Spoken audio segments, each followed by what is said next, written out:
ಲಕ್ಷ್ಮಿ, ಯಾಕವ ಒಬ್ಳೆ ಸಪ್ಕೋತಿದ್ಯಾ? ಮಾವ, ನಾನು ಒಂಟಿಯಾಗಿ ಸುಮಾರು ದಿನನೇ ಆಗೋಗಿದೆ. ಅಯ್ಯೋ ಶಿವನೇ, ನಾನು ಬದುಕಿದ್ದು ನೀನು ಈ ಮಾತನ್ನು ಹೇಳಬಾರ್ದು ಕಣವ.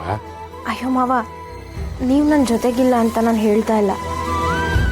ಜೀವನ ಪರ್ಯಂತ ನನ್ನ ಜೊತೆ ಇರ್ತಾನೆ ಅಂತ ಅಂದ್ಕೊಂಡವನೇ ಅವನೇ ಇಲ್ಲದೆ ಇರೋದ್ರಿಂದ ಸ್ವಲ್ಪ ಬೇಜಾರಾಗಿದೆ ಅಷ್ಟೇ. ಇನ್ನೂ ಹೇಳಬೇಕು ಅಂತಂದರೆ ಇಂಥ ಕಷ್ಟದ ಸಮಯದಲ್ಲಿ ನೀವು ನನ್ನ ಜೊತೆ ಇರೋದ್ರಿಂದನೇ ನಾನು ಇನ್ನೂ ಬದುಕಿರೋದು. ಅಯ್ಯೋ ನನ್ನ ಕಂದ, ಇಂಥ ಮಾತೆಲ್ಲ ನಿನಗೆ ಶೋಭೆ ಅಲ್ಲ ಕಣವ. ಯಾರು ನೀನು? ಶಿವಣ್ಣನ ತಂಗಿ. ಎಂತೆಂಥವ್ರನ್ನು ಬರೀ ಬಾಯಿ ಮಾತಲ್ಲೇ ಮಣ್ಣು ಮುಗಿಸೋ ಶಕ್ತಿ ಐತೆ ಕಣವ ನಿನಗೆ. ಆದರೆ ಇವಾಗ ಮಾತೆ ಪ್ರಯೋಜನಕ್ಕೆ ಬರ್ತಾ ಇಲ್ವಲ್ಲ ಮಾವ.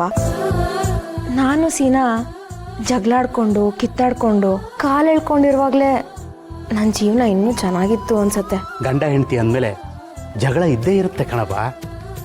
ಯಾವ ಸಂಸಾರದಲ್ಲಿ ಜಗಳ ಇರಲ್ಲ ಹೇಳು? ನೀನು ಹೆದರ್ಕೋಬಾರ್ದು ಅಷ್ಟೇ. ಆವತ್ತು ನಿನ್ನ ಅತ್ತೆಗೆ ನಾನು ಡೈವರ್ಸ್ ಬೇಕು ಅಂತ ಪಟ್ಟು ಹಿಡಿದು ಕೂತಿದ್ದೆ. ಯಾಕೆ ಹೇಳು? ನನಗೆ ಗೊತ್ತು, ಲೀಲಾ ಯಾವುದೇ ಪರಿಸ್ಥಿತಿಲೂ ನನ್ನನ್ನು ಬಿಟ್ಕೊಡಲ್ಲ, ನನ್ನ ಬಿಟ್ಟು ಹೋಗಲ್ಲ ಅಂತ. ಇಂದೇ ಡೌನ್ಲೋಡ್ ಮಾಡಿ ಮತ್ತು ನಿಮ್ಮ ನೆಚ್ಚಿನ ಶೋಗಳನ್ನು ಆನಂದಿಸಿ.